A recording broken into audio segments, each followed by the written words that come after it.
Hello and welcome to this, our latest public webinar from the Delta EE Local Energy Systems Research Service. Today's topic is, will energy communities replace conventional energy suppliers? It's a fascinating and dynamic area, and we only have time to bring you a few of the highlights from our work. But please feel free to contact us directly with any questions you would like to discuss in more detail.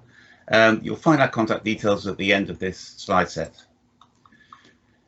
I'm joined today by my colleagues Rita and Lodovica, who both have been actively involved in our research programme and who will be sharing some of the findings from that work. Before we get into the meat of the webinar, Rita will give us a brief overview of the research we've completed so far this year as part of the programme and what we're planning.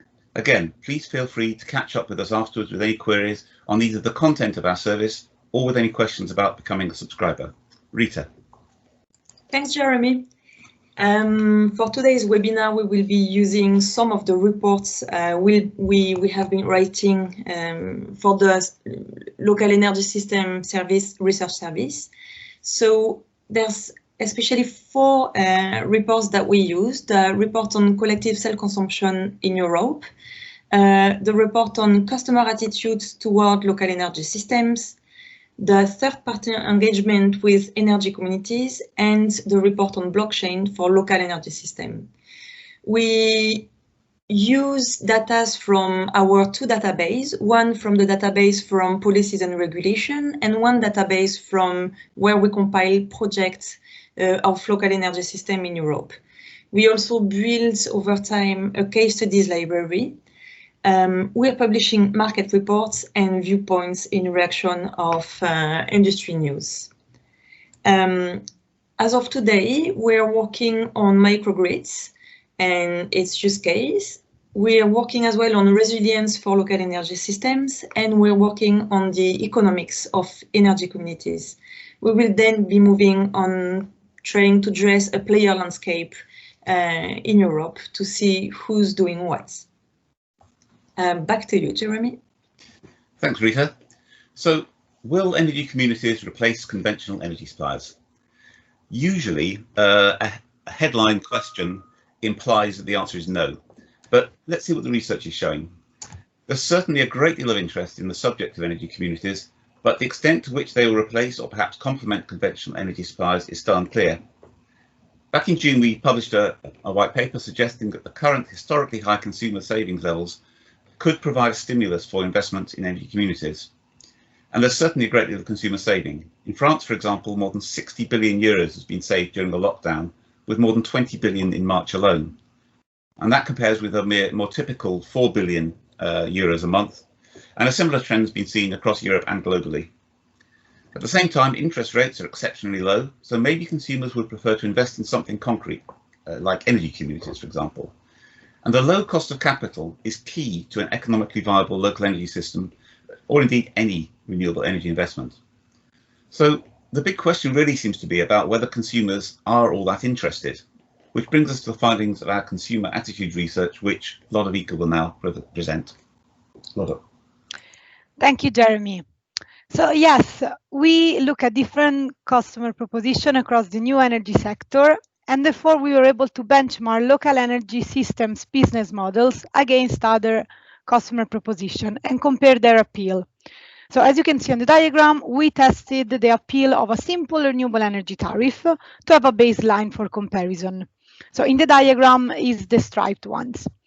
The last business models are highlighted in orange, and what you can see on this diagram is the share of total respondents of our survey that found the proposition tested very or quite appealing. The three business models were energy asset share ownership business model, which is the part ownership of a renewable energy generator. The customer pays a standard energy tariff and receives an annual dividend from energy fed into the grid. The second business model that we have tested is the peer-to-peer trading, which is a scheme for which homes with renewable energy can sell excess to the neighbors.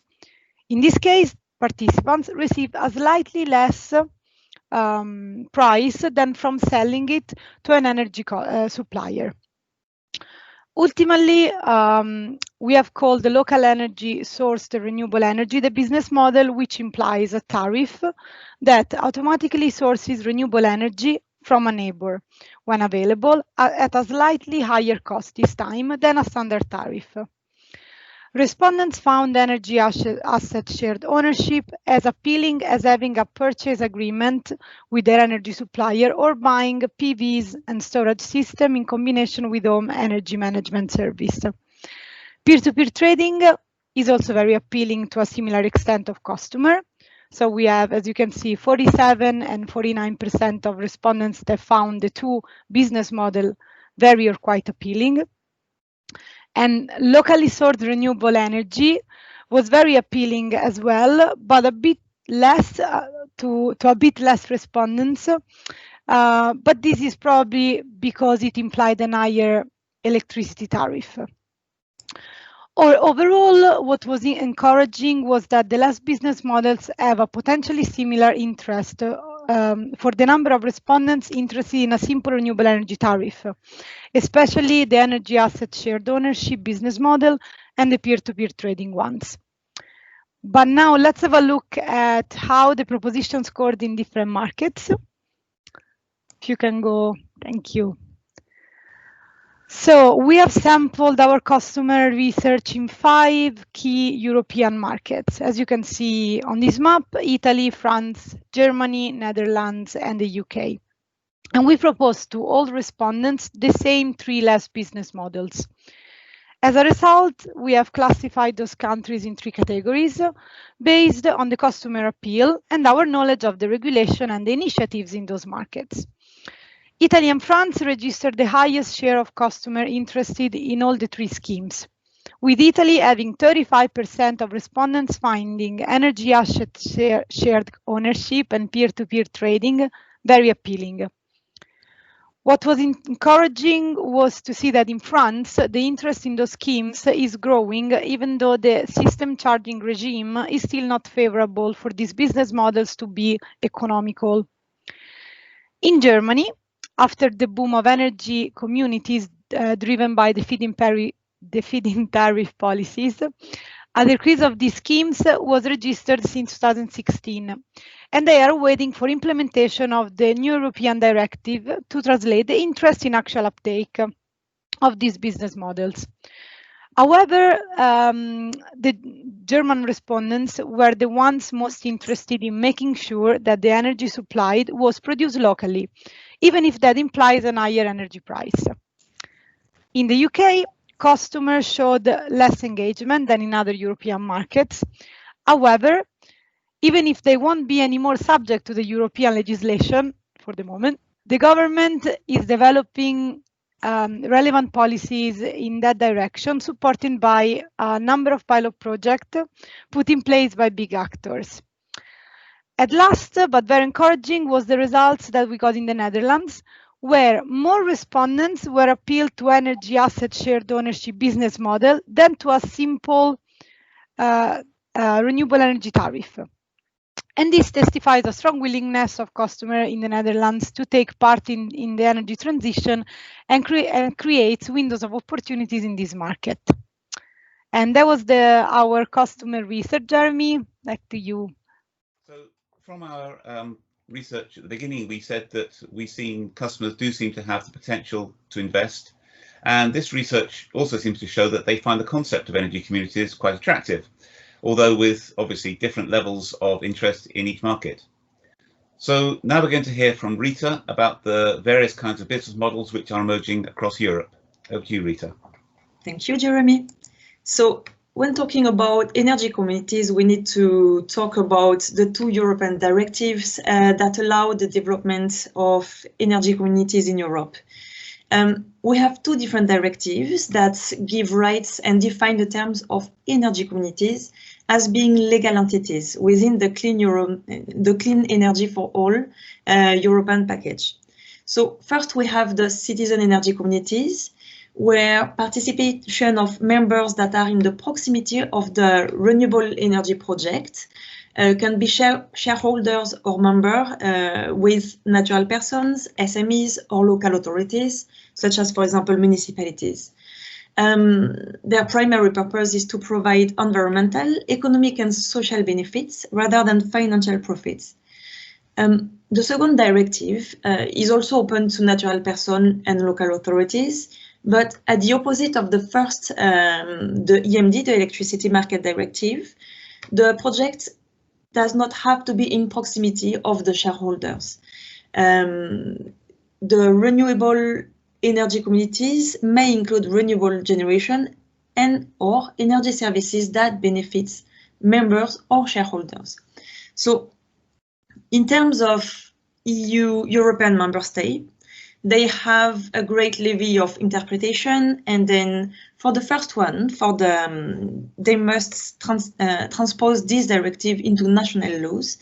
For the EMD, they have until December 2020, and then for the RED II, member states have until June 2021.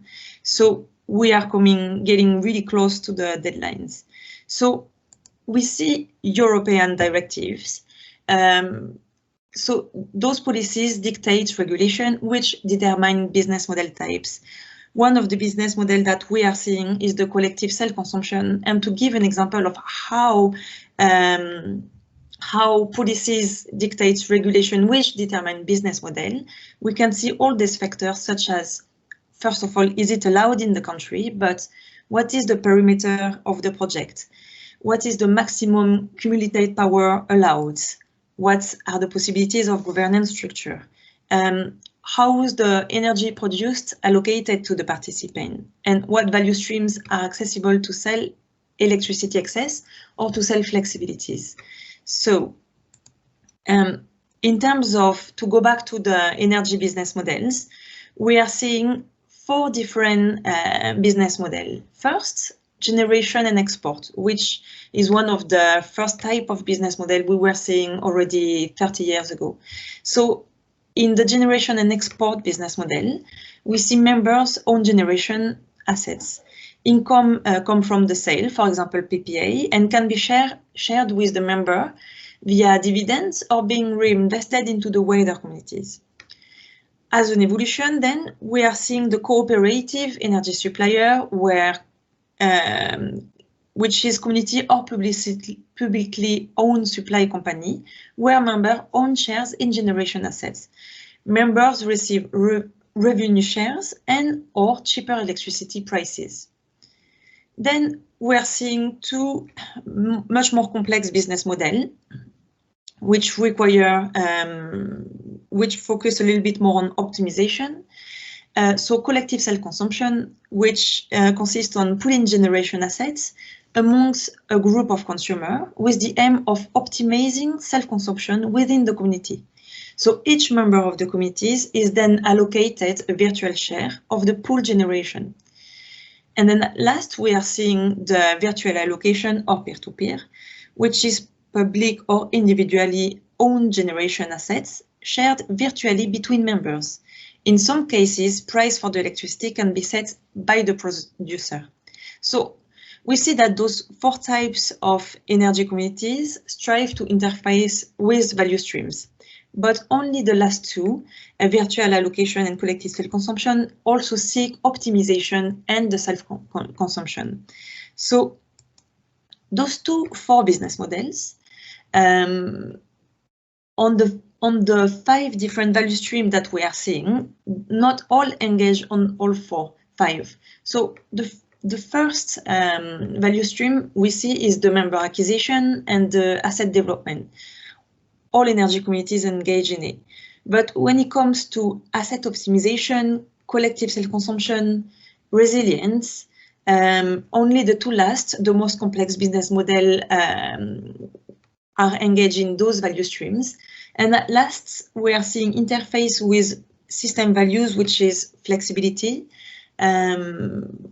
Potentially all business models can engage in these value streams, but we are seeing it mostly with collective self-consumption, for example, which are engaged with third-party engagement. We will see that later.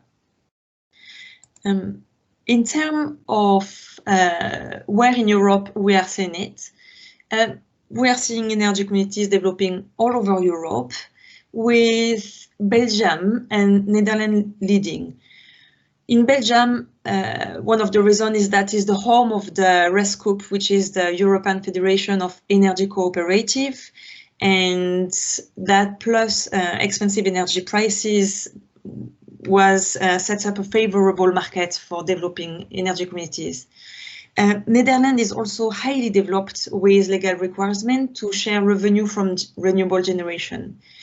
When we look at Germany and Denmark, they also have a high level of community-owned wind generation, which is also quite traditional over there, but they have large regulatory barriers to developing into more innovative business model. When we look at France, Spain, or Italy, they all allow collective self-consumption.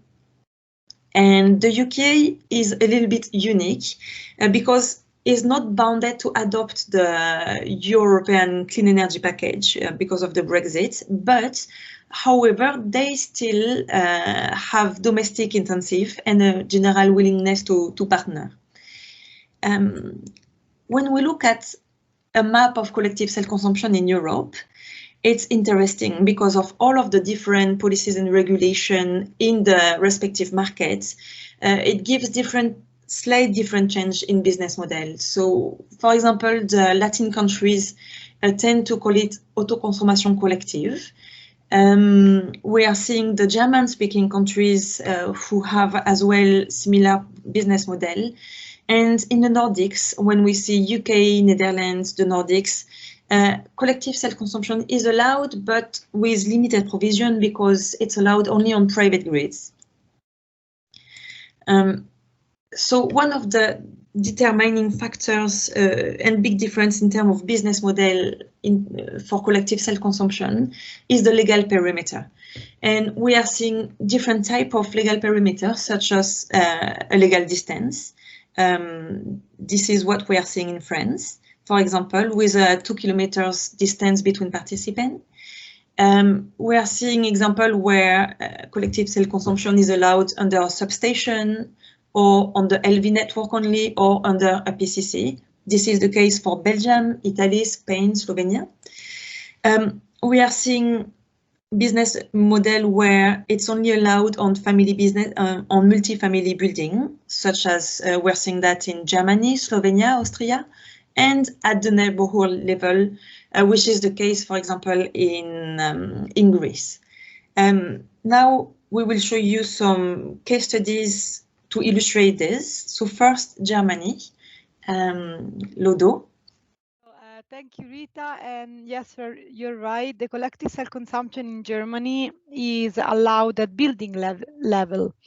It is called the Mieterstrom, and it allows collective self-consumption from a renewable energy system located in the same premises or building.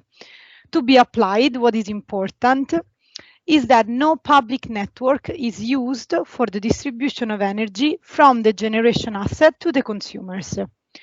Mieterstrom allows grid fee and concession levy avoidance for the energy consumed behind the meter. However, the EEG surcharge stays in place, so it still needs to be paid. The energy supplier can also receive a reduced feed-in tariff for the surplus electricity that is fed into the grid from the generation assets. The energy imported from and exported to the grid is netted against a single point of coupling that is called Summenzähler in Germany, which is the total meter of the building.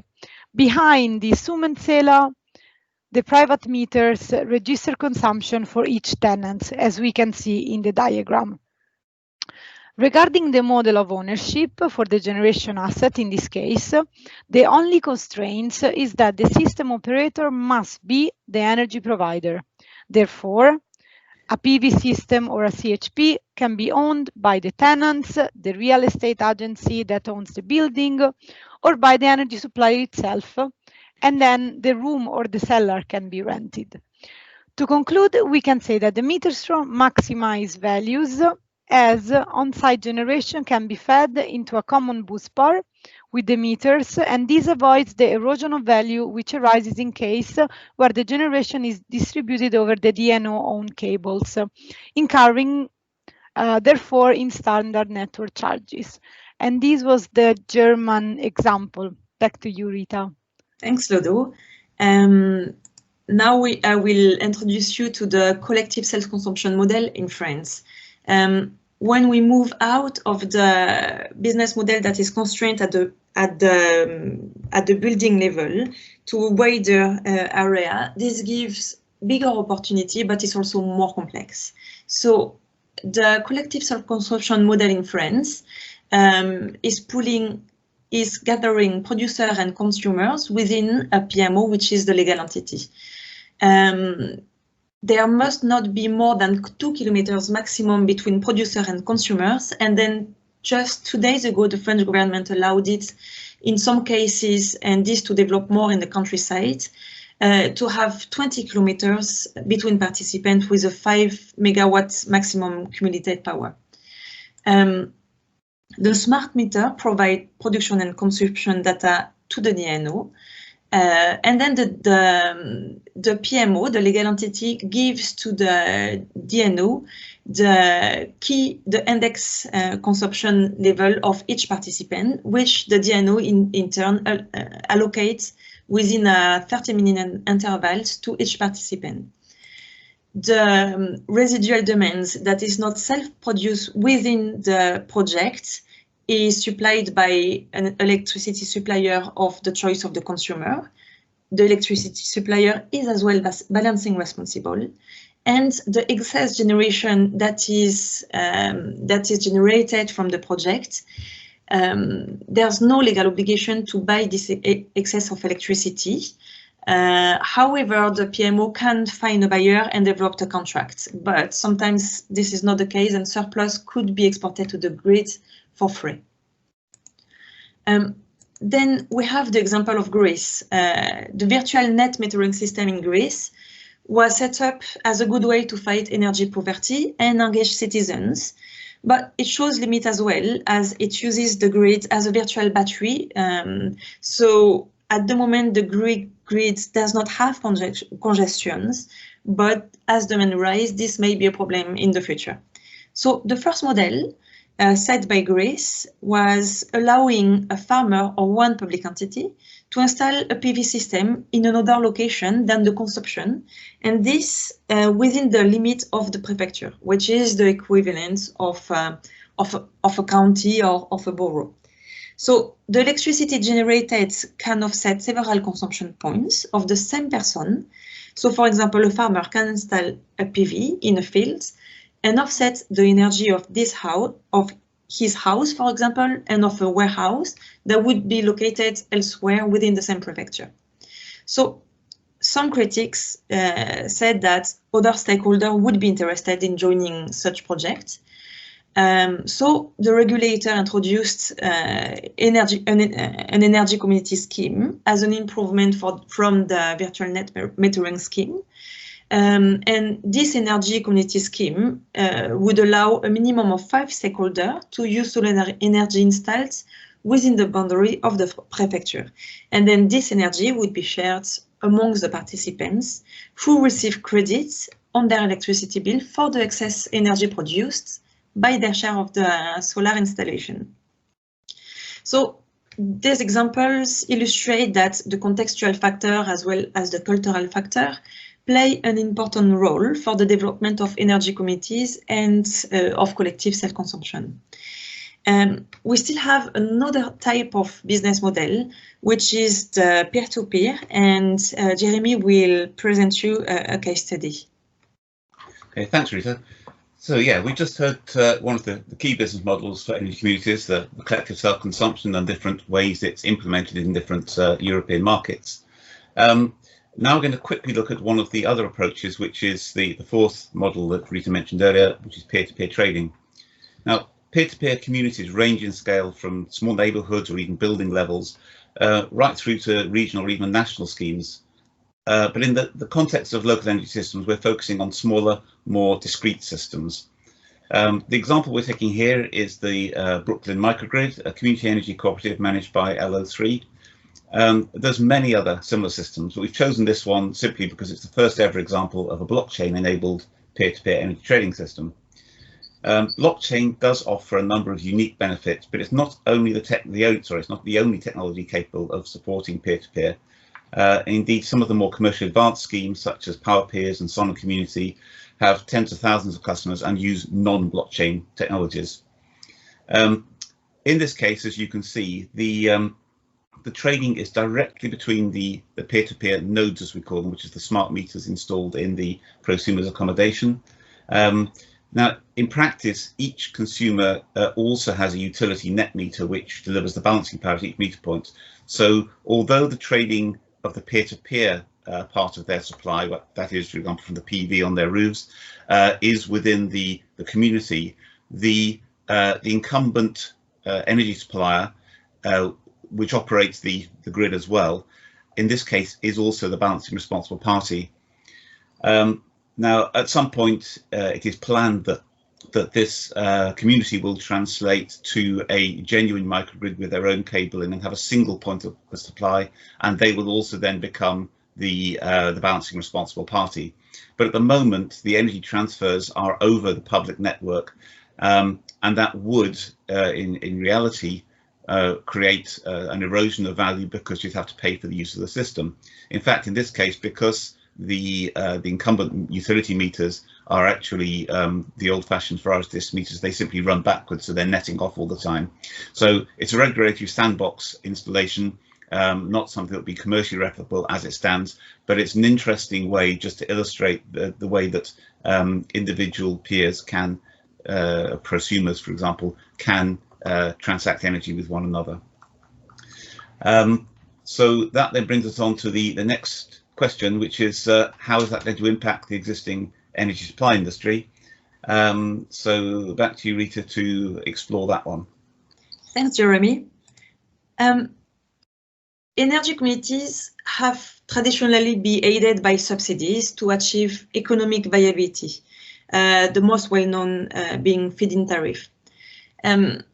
As you all know, the subsidies in many cases in Europe have allowed energy communities to operate at small scale and with straightforward business model, such as what we have seen earlier, the generation exports, the cooperative supply.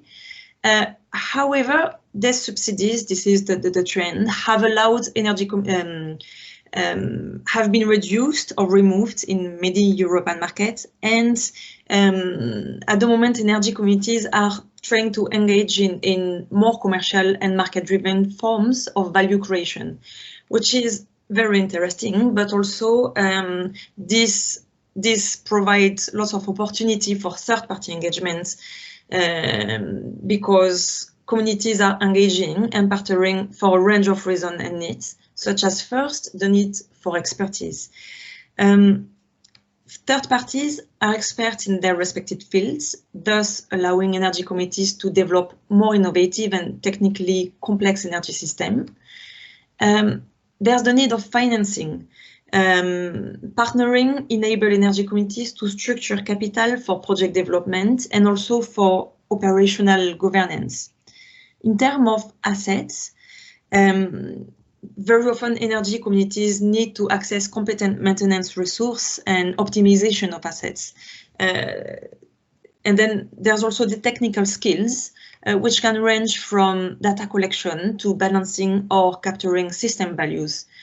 For example, aggregator do that very well. We will see who are those third party later, but to focus on the energy supplier role, we see on this graph that as we are on the left side, we see those business models that are only distributed renewable integration with a complete export of the electricity produced on the distribution network.